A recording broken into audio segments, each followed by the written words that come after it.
Welcome to Fixation Station, the podcast where we talk about fixations, hyper or otherwise. What are people obsessed with? What were people obsessed with? Welcome to our guest, Iris Brody, my friend from Twitter and the very funny comedian. I already said her name, Iris Brody. Yay! Thank you, Arielle. I'm so excited to be here. I was fixated on it all day, actually. I was like, nobody talked to me at 6. I have everything. I'm so excited to see you because we're friends, but we're not currently in the same city. Yeah, I miss you. And we did meet on Twitter, so where Iris goes viral very often with a lot of puns, which is what we're going to be talking about today. We're going to be talking about her fixation on puns. So when did you first I don't know if you're going to be able to answer my usual first question, actually. When do you remember learning about puns? My dad was really into like dad jokes. He I think they were named after him.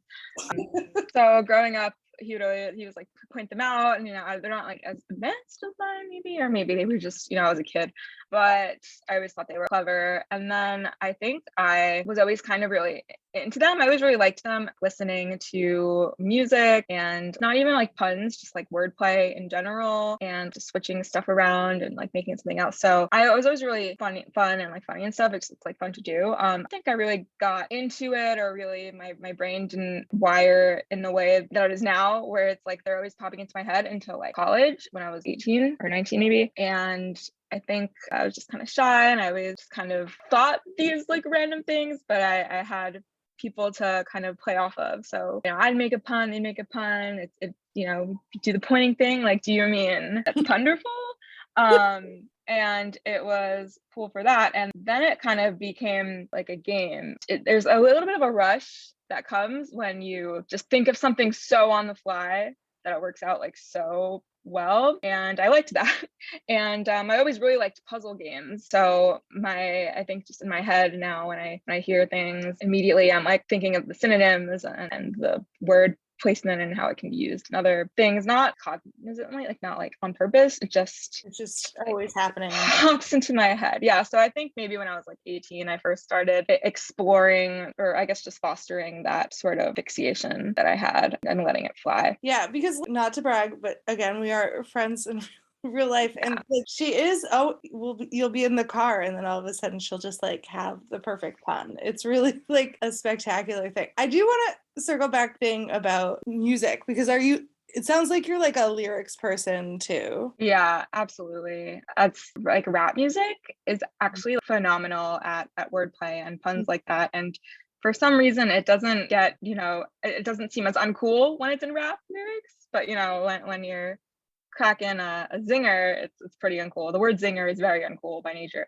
So yeah, I think I just used to listen to them, and I'd be like, oh, he's saying that because it rhymes with that. And then especially I was a big fan of Bo Burnham when I was like 14, and his lyrics, I think maybe that's what like first really got me into it. Like he was like, I'll slime you so hard you can be on Nickelodeon. Like what was it? Like, she just has so many great puns. Like, we the people of the USA, Jose, we're not talking to USA, which is politically relevant, because it's not even like, even a step further, it's like, oh, this is political commentary now too. But it's just, he uses the same words over and over, and it was great. We got a board in order to keep you out. That's what my NYU essay is. Like, he uses the word essay like 3 times, and it means something different every time. And took a girl to an apple orchard, came in cider. Like, I love that. I thought it was so clever. What was the best one? What was the other one? They're all great. I'm circumcised. I don't come from the hood. Even like dumb one, especially when I was 14, I was like, oh, like a tampon thief, he had to pull some strings. I get it.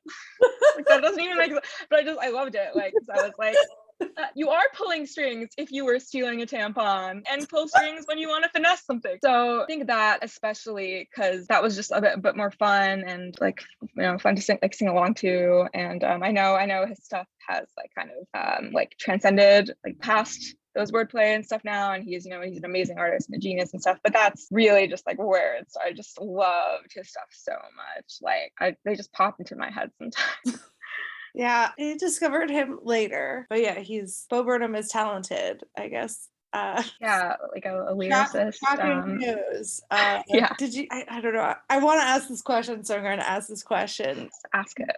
Did you have like a crush on him, or? Oh yeah, for sure. But he's beautiful. I saw him live twice. For the first time when I was 18, before he was like huge. I got to meet him after and do like a signing. He's really tall, by the way, and I was well, like I was in high school, so I was like hi, I love you, but like I know you don't know, like I know that you know that I don't mean that in the way that like I do, so it's like I love you in that extent. So yeah, I totally had a crush on him. Yeah. Even once people were booing, he's like, boo, that's just an extension of my name. Thank you. It was obviously like sarcastic booing because who would boo him? He's just so funny. So he made puns cool for me. Yeah, I love it. I love an origin story and like a non-Joker origin story. We love it. Although he is a joker, I guess. The other thing about me is I'll make these puns all the time, and then I'll be like, okay, sorry, like that one wasn't good. They can't all be winners because they just come out of my mouth. I can't help. Sometimes I'll like won't say one, and then I'll be like, and someone will be like, what? And I'll be like, I thought of a pun. I'm not gonna say it. It's stupid. And I'll say it, and I'll be like, oh, not your best work. And I'll be like, I know that's why I didn't say it, but I thought of it. So what am I gonna do? Yeah, I mean, you gotta say them first. It is interesting. The reputation of the pun is really kind of like there are people who get angry at puns. Do you know what I it's mean? really funny. Yeah, of course. People are like, boo, get off stage. Like not on a stage. Just they'll be like, oh, that was awful. But like awful means like good in the pun world. You know, like the worst, best puns. Because if there's one thing that people who make puns like, it's when something means something else. So bad means good, I guess.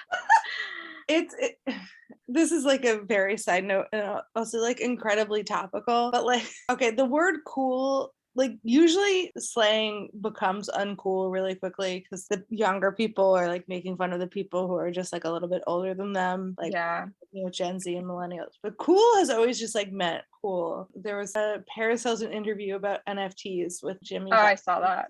And they're definitely getting paid to say that on television. 100%. Yeah. 100%. But like kept being like, it's so cool. And I was like, I think cool is gonna become uncool. I think NFTs finally break the chain. Oh my God, if NFTs lead to the demise of the word cool, I'll never forgive crypto bros, because it's already one thing that and this isn't a problem, but I have to relearning a lot of my own rhetoric, so I'm not saying things that are actually rooted in like problematic backgrounds. But to take away the word cool, which like is not problematic at all, I'll never forgive them for that. Yeah. And they're problematic in their own ways. Crypto bros. No offense if you're a crypto guy, but a little offense, I guess. The appropriate amount of offense. I just set up a Bitcoin wallet so that I tried to set up a crypto wallet so people could send me crypto. I mean, that's fine. It's just I know, but then they were like, first you have to buy crypto, and I was like, no, this sounds like an MLM. This is for people to give me crypto. Who wants to send Arielle crypto? Figure it out. Let me know how to do it. Anyway, but yeah, you said problematic. That is also a Bo Burnham song. Yeah, that's a good one too. But yeah, do you have any thoughts as to like why people can have like the groaner puns get a bad rep? I think just maybe, and I think a lot of it is just kind of like serious culture, because I think it stemmed from that. I notice my own meetings at my boring day job, and honestly just in media, people are always like, they'll say something and then they'll be like, no pun intended, and it's like, okay, well, like you made it weird, like what, like they're the ones that give the stigma to the pun, because what, someone might think you're funny for a second. So I think like, I don't know if that is a cause or a reaction of the weird reputation they get, but I just feel like maybe it makes people seem less serious. And as a comedian who's always cracking jokes and being like obnoxious, it is hard sometimes to be taken seriously, but don't call out your puns when don't make them. I don't know why it's so uncool, or like they get the groans or the boos. I think maybe just because they were dad jokes, maybe, and dads would just kind of interject with shit that you don't want to hear and think it's funny. I honestly have no idea, but people just don't understand the art craft.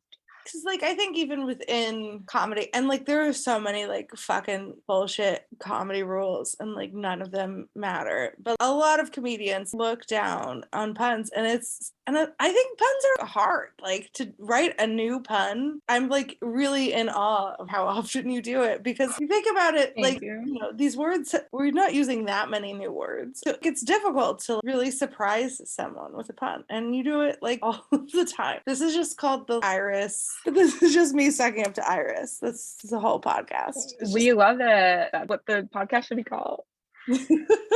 So what are, for people who are like less familiar with your work, do you have any Oh yeah, absolutely. puns you want to like pull up? We can. Yeah. So one of the first ones I like thought of when I first started doing comedy that I actually like thought of not in the moment, like not initially, that I like wrote it down, was something like, did you hear about the new production of the board game Scrabble? It's a play on words.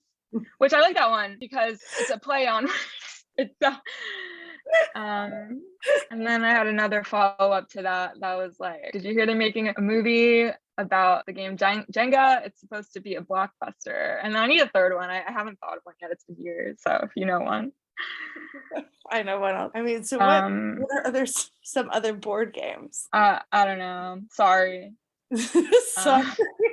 One of my better ones I'll say, because those are a little bit, like noob-ish. A recent tweet of mine that went viral was, and I'll preface this with that there is a shortage on helium that I've been hearing about just for the past like decade. I want to say, I don't really know much details about it, just that is a fact that get pushed and pulled around and stuff. So I said, and I'm looking for it right now so that I don't misword it, because I found it. The helium shortage is only being made worse by inflation, which is, inflating helium, balloons, but the economy, and it's a shortage, it's a supply chain issue. And yeah, that's one of my favorite ones. I think one of my first tweets that went like any kind of viral was, I don't know why my back hurts so much, but I have a hunch, something like that. Those are my puns. But I'll save like my best puns for like the end of the podcast, maybe.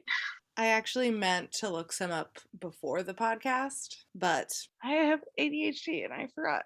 So do I. So we're good. First stand-ups that I ever did actually had a bunch of puns around Jesus Christ, actually, which is weird for me as a Jew, but I figure, might as well. Yeah. And those are hard to do. I get why like most stand-ups kind of look down on it, because it is kind of hard to do on stage, because a big part of it is the joke is like subtle, and not everyone will get that because they're just listening to what you're saying. They're not really expecting that you're gonna mean something else. So sometimes you have to be like, get it, because inflation and helium, and that's the part that I think is pretty uncool when you're like, what? And it's like, get it, because I'm hunched over and that makes your back hurt. And I think that's maybe why they get a bad rep initially. Yeah, okay. In some cases. I'm just ranting about puns now, but that is I'm asphyxiated. That's why I'm here. Yeah, I mean, it is one-liner comedians in general. I think I have a lot of respect for, because I think that's like really hard, because I don't know, the kind of comedy I do, it's like if people aren't getting the jokes, at least like I have like a personality or something that people could be like, oh, she's just like that. Whereas like if you have a one-liner and people don't laugh, it's just like, it feels like it would be very painful. Yeah, it does kind of suck. I have been watching Seinfeld recently, and I can't remember why, but there's a part where Elaine is making apologies for Seinfeld, and she's like, he's a comedian, it's very stressful, sometimes the audience doesn't laugh. Aww.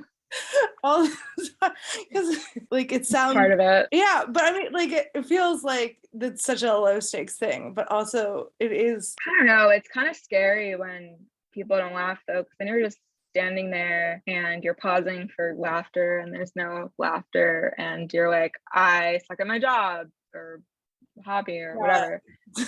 And everyone else is thinking it too. Everyone's like, this guy's not funny. So that's what sucks.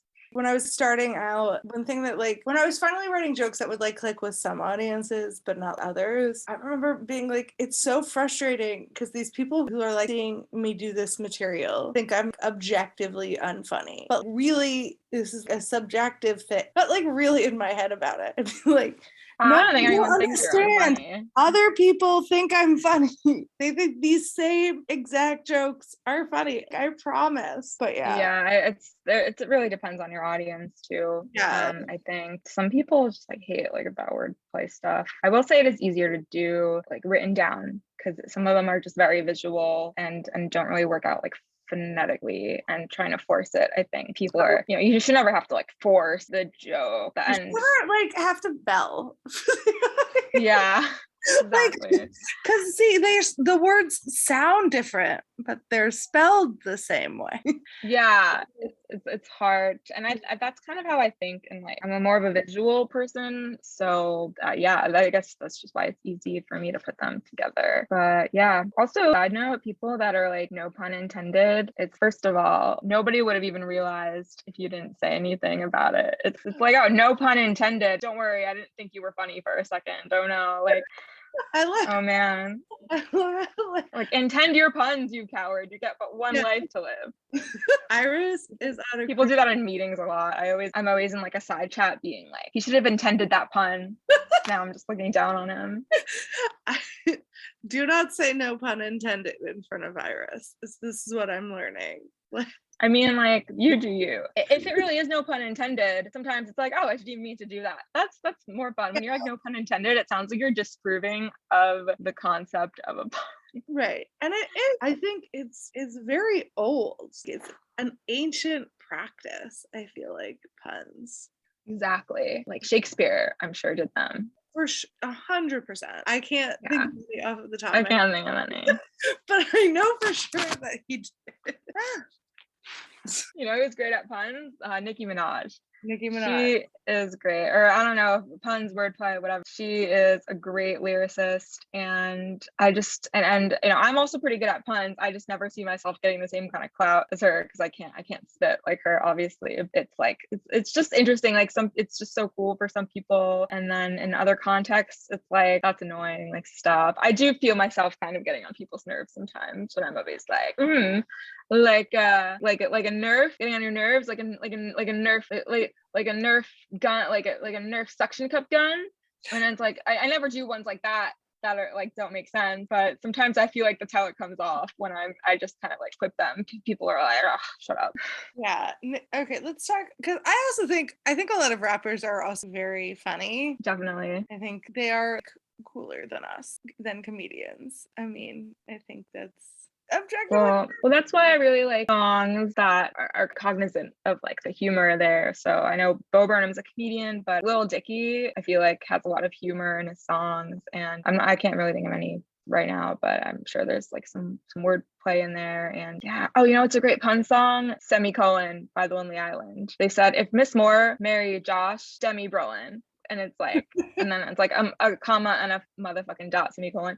But it's like, why did they even think of that? But it makes sense, and I love that. Yeah. Sorry, I'm like all over the place right now.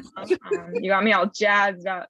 No, that's literally the like whole point of the podcast. It's just to get people excited about stuff. Because like I really do think that like everything is interesting, right? And like Too, to some degree. Well, like, you know, there's somebody who's like fucking fascinated with almost like everything on God's green earth. And I don't know why. I'm very atheistic. I don't know why I said it that way. It's just like a fun thing to say, which is also how I got into puns. It's just fun to say. Or like alliteration, rhymes. I love rhymes. Shit that rhymes for no reason. No rhyme or reason. Is that a thing? I just thought of that.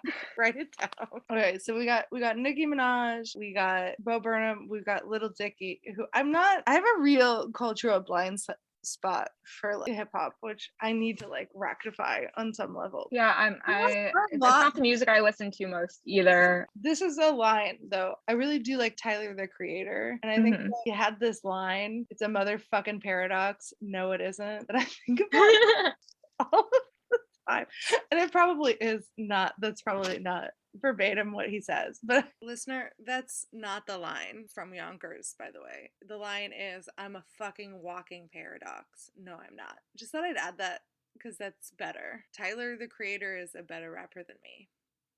Just throwing it out there. Okay, bye. Just think about it's a paradox. No, it is. yeah, I love that.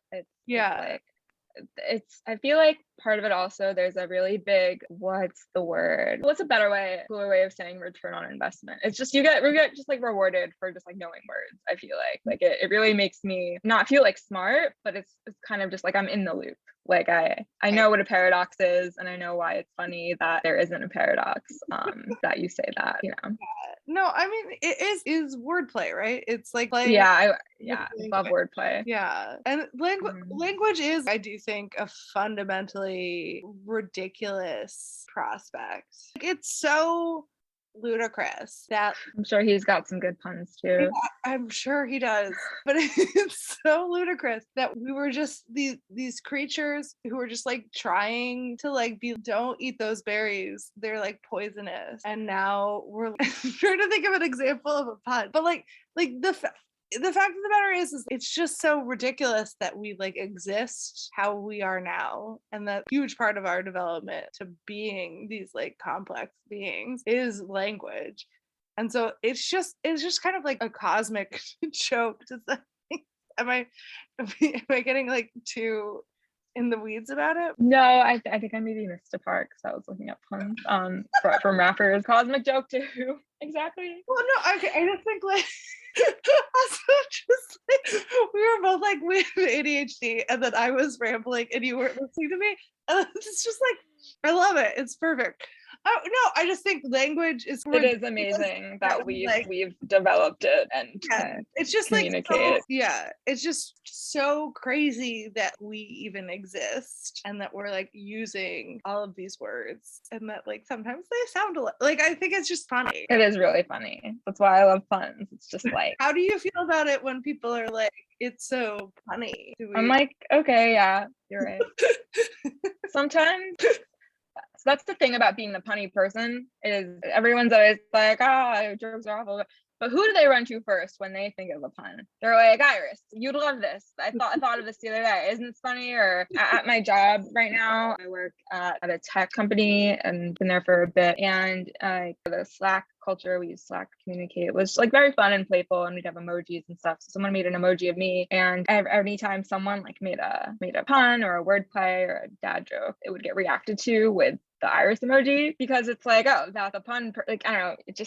It's a weird reputation to have, I guess, but I think are always just like so excited about it when it's them. So when people are like, that's funny, you want to foster that thing. Or sometimes I don't make puns if they're really low hanging fruit, like someone's cat comes on screen. I wouldn't be like, you gotta be kidding me. That's not new. That's not fun. That's kind of a disruption, right? Unless that's like the vibe. But yeah, definitely delivery has a lot to do with it too. Okay, I'm rambling. You go. Okay, did you find any puns by rappers? I tried. Eminem was really good at it too. Oh, yeah, I remember. Yeah, Eminem was great. So I remember in Without Me, which is one of my favorite songs. I think it's from that song. Pull up. Yeah, Eminem is also one of those people where he's the real deal on wordplay. Yeah, but he doesn't. He's so cool and it does so much wordplay, and like I think maybe we need like he just has a lot of swagger. He knows wordplay is cool. Okay, here's one of my favorite ones that I really liked growing up. Disclaimer, I know a lot of at least the older Eminem stuff because when I was in middle school I had a crush on a boy who loved Eminem, so of course I know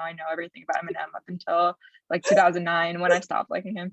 But that also maybe really got me into wordplay. So in Without Me, he goes, sometimes this shit just seems everybody only wants to discuss me. So this must mean I'm disgusting. It's just me, I'm just obscene. So like to be like everyone's discussing me, that means I'm disgusting. I was like, wow, yeah. So those things sound alike, and people are discussing him, and it probably does make him feel disgusting. It's just the way. I mean, for people who don't remember that time, like there was like a year there where he was like 30% of what people talked about. Yeah.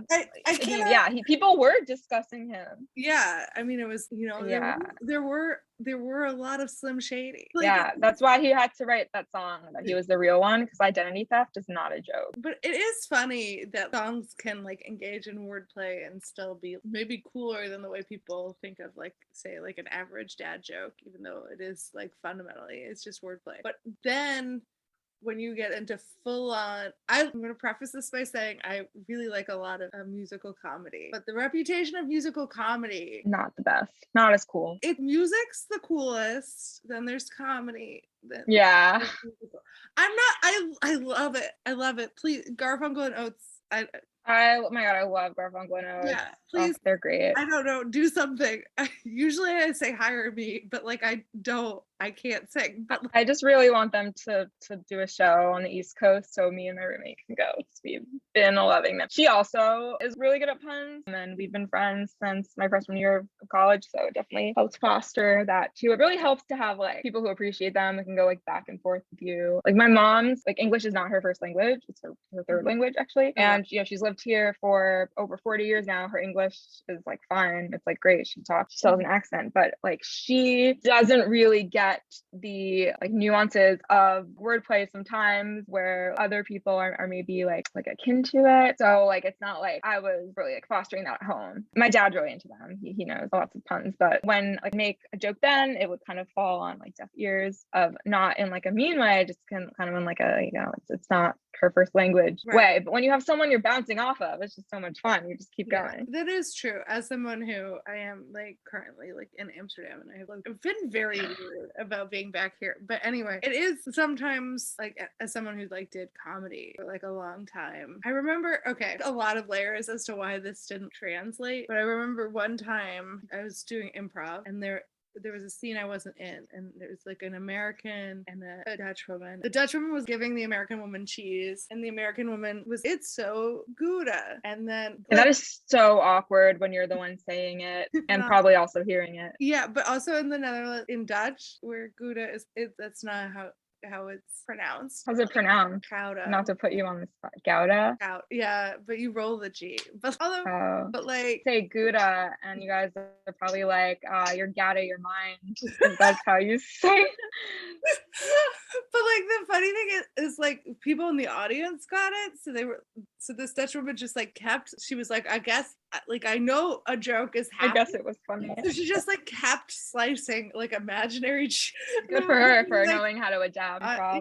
Like puns are difficult across language. I will say they're not like physical humor, which is also like much maligned. That stuff is fucking universal, you know? Yeah. That's why it's not like hard to pull off, but it's just, so I'm not as good as that. I'm not that good with wordplay, and I'm not that great with physical comedy, but I'm still funny. But you're great at stand-up and at Twitter. Also, shout out to Arielle Twitter. And honestly, you're a really great host. Conspiracy Brunch, I love that shit. Wow, thanks. And so did my friends who I made watch it when I was on it. That was a fun time. So, you know, a great Nicki Minaj pun that I always think of in her song is this? I think it's called Only, but she's like, I don't fuck with them chickens unless their last name is Cutlet. And I'm like, yeah, that's great. That's that is a great pun. Yeah. It's also, that's sort of like another element of comedy right now. And like, I'm just thinking like one of the funniest things Nicki Minaj has ever said is, I'm not 100% sure she was joking, but I am of course talking about her cousin's friend's fiance's. Oh my God, yeah, I forgot about that until you just mentioned it. Maybe that was also a joke. I think she will. I don't know Nicki Minaj, so like my guess is that she was serious, but also like aware that it was a weird thing to say, right? Yeah, it's like a funny way to describe it. At the very least. I wish so many celebrities like weren't really giving their input in vaccine advice, but it was very funny. And you know, I think if it was about her cousin friends, like, you know, like fingers like blowing up, no one would like, I don't even think she would care. I don't think she would have wrote it out, but since it was, you know, testicles, I guess that gave her the balls to post it. See, that was bad, but I couldn't not say it. It's just what happens. I mean, yeah, of course, it's tough because if a celebrity agrees with me, then they should definitely talk more. But if a celebrity disagrees with me, I think they should talk less. I mean, it's how I feel about men in general. Yeah. Not, you know, I don't know if you know this is a man, but people in power, I guess, in general, which is men and celebrities. Yeah, I mean, you know, I really like Meatloaf, and I'm really sorry he's dead, but like also like I didn't need no like I was never like there was never a point in my life, and I just can't fathom that anybody else was just like, I wonder what Meatloaf thinks about vaccine. Like, do you know? Yeah, I don't even know what's in a meatloaf. And you, the meatloaf yourself, full of mystery meat, are trying to tell me what you know about that. Like, if you go by the stage name Meatloaf, don't worry about what's in the magazine. And I find that very humorous, and it's also, I guess, like word based and stuff. But I don't know, it's just like so funny. Just the universe aligned, and they gave us someone named Meatloaf, which is typically like made out of random meat shit. It would be called something else if it wasn't just an amalgam of. Is Meatloaf not just like giant hot dog. It's just kind of like crushed up shit. Anyway, I'll Google this It's later. like- That's a rabbit hole. But they gave us someone named Meatloaf, and then he was like what's in this? Like, I'm not really into this. Like that. It's like but you go by Meatloaf. What's in a meatloaf? Yeah. I don't know. It doesn't. I guess it doesn't really connect as much once you I don't know if you need to analyze. dig into it, but yeah. I've been a vegetarian so long. When you were like, "What's in a meatloaf?" I was gonna be like, "I usually make mine with like nuts." That's not. It's like traditionally in a meatloaf. I don't even. Yeah, I grew up in like a Jewish household. We kept kosher, and my mom makes a lot of great home cooked meals. And I thought meatloaf was like a joke until I was maybe like in college, and people were actually eating them. Like, oh, a loaf of meat? That just sounds awful. It sounds, but I don't know. I eat gefilte fish, which is like the fish equivalent of a meatloaf. So who am I to judge? Yeah, I mean, food is it's weird until it's not. That's a Gouda observation. Thank you.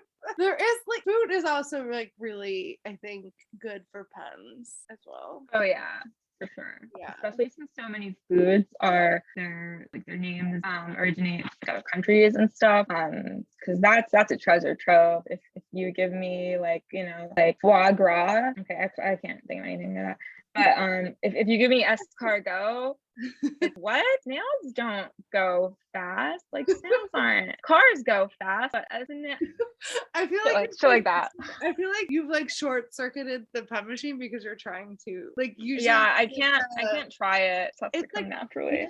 It's like Like I'm pea shy, but with puns. I'm pun shy. yeah, I was just like when athletes like that's what choking is. I'm not saying you're choking, but like literally it's when athletes who normally do like very particular movement automatically when they start wait how do I like Yeah, you can't think about it too much. like It's like when I'm driving and I'm like, whoa, I'm in a vehicle and every little move I make controls this 2-ton thing and I can hit someone. It's like, no, you just gotta keep driving. like I remember I was like gonna learn how to play tennis against and a friend of mine was if you want to like psych out your opponent, what you should do is right before you play be like, oh wait, how do you like hold your racket? Because then they'll be like, wait, how do I hold my racket? Which is like, I mean, I don't know why I did not know how to play tennis, so I don't know why they were giving me this. Yeah, how do you hold your racket?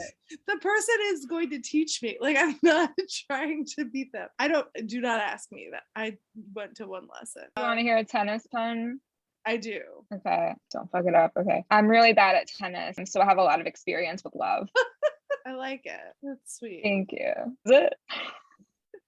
I don't know. Like, I love it. Viewers or listeners, when you have 0 points, it's called love. So if you didn't know that, I only know that because of Wii Sports. Thanks, Wii Sports. Oh yeah, Wii Sports. You're also like you like video games as well, right? I do really like video games. Yeah, I feel like there's a lot of punny stuff there that developers just kind of throw in, and Easter eggs, I guess, is more of what it would be. But I do like video games. We don't know where I was going with that exactly. Here, I got you. Okay.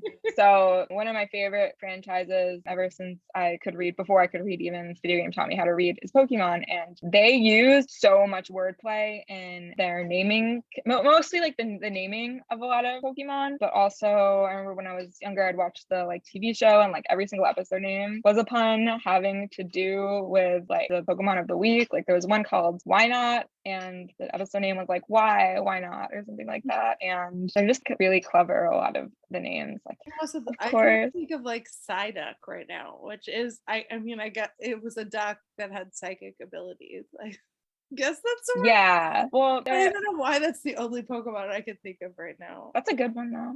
Yeah. It's cute. So there's one called Pyroar, and it's a lion, and it's Pyro Roar, and it's a fire type. That is, not as fun as I guess probably what the ones that I had liked, but yeah, I don't know, just like stuff like that. There's just a lot of Easter eggs, so I think that kind of got me into just appreciating when things have like double meanings, maybe as like a young kid. Yeah, still thought puns were cool. Like an interesting thing about because wordplay on the one hand it's very verbal because it's like about words, but it is also kind of mathematical, right? Yeah, taking one part of a word and another part, and hopefully it turns into something meaningful and clever and stuff. Like, you compared it to like a puzzle earlier, right? Like, yeah, that's absolutely how I feel about it. I also love Tetris. And Tetris is one of my favorite video games, and it's just there's some, like, I feel like when I make the pun, that's the line disappearing. And Yeah. also it disappeared because it came out of my mouth. I actually love Tetris so much. I have a little piece right here. It's a pencil sharpener. But that would also be a blockbuster if they made a movie about it. Django, Tetris. I couldn't choose one. Yeah, that's a good one. All I can think of when I'm like is that they actually did make a movie about the Battleship, and With Rihanna, I remember. I never saw it. I never saw it, but they were like, it's IP. You know what's fun? When you take something like Battleship and you make it a pun and turn it into a drinking game. Battle Shot. When stuff like that just works out so well, it's and like Battle. I don't know if you ever played it or heard of it. It's just you put shots on a battleship type grid and you call out, like E4 or whatever, and then you have to drink if they hit it. And it's like, yeah, battleship with shots, and it just works so well. Like just like it was made to be. Yeah, I love a good drinking game. Yeah. Oh, also a good spot for wordplay is on like taglines and like slogans and stuff. One of my favorite is for Sleepy's, like the mattress company. Mm-hmm. So it's trust Sleepy's for the rest of your life. And this took me so many years, like took me forever to realize. And I initially was like, oh yeah, like trust them for the rest of your life because they want you to buy their mattresses and they want you to trust them. And I guess trust forever is better than just now, but it's actually for the rest of your life, for the rest that you get on their mattresses. And that I just thought was so clever. Here's a polarizing one. How do you feel about every kiss begins with K? I feel like less of, it's not as clever as it is catchy. Wordplay and puns can be catchy, but not every like catchy slogan is, I think, considered wordplay. Like they definitely get that alliteration bonus. I guess it is kind of wordplay. I guess because it is kiss begins with the letter K, right? Is what I think. Yeah. For. Yeah. But yeah. Oh, I forgot that they're actually called K-A-Y jeweler. I always just thought it was just like the letter K. And yeah. Okay, yeah. So that's a good.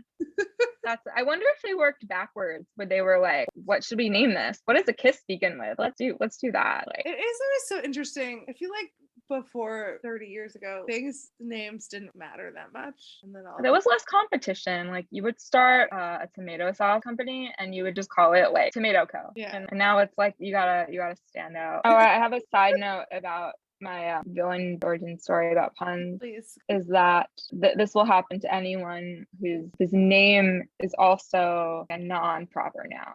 So my name, Iris, is a person and a thing. So I think when I was younger, I would see my name brought up, about flowers and eyeballs, and I would somehow like try to connect it with myself, and I would try to make that connection because I'm obsessed with myself, I guess. Who is it? Yeah, so I'd be like, I can see that, get it, because I'm Irish and I can see, and the eyeball, and those that was me just starting out. But I think if my name was Jessica or something, I wouldn't ever really, I think, try to like use it in place of anything. Also, side note, I have to, this is a thing that everyone, I don't want to like say this I have a big fear of going any kind of blind, because how can someone named Iris like not be able to see? So that's something that's always sitting with me, because it's wordplay is all fun and games until you're at the end of the joke. I think that's a good place to sort of wrap up. Do you have any more puns of yours you want to share with the class? Let me check my phone. Okay. Maybe the Earth would be in better shape if they replaced their tectonic plates with ergonomic ones. Because like ergonomic stuff, it's good for your health, and the Earth is in bad shape, and we have tectonic plates and tectonic and ergonomic like it's using ass pics as a new form of crypto. Call that butt coin. I'm just reading tweets at this point. Yeast infection? You mean cottagecore? Ew, I know. Thank you. Google Chrome. This website is insecure. Me, same. We're going. We're scrolling. This is stupid.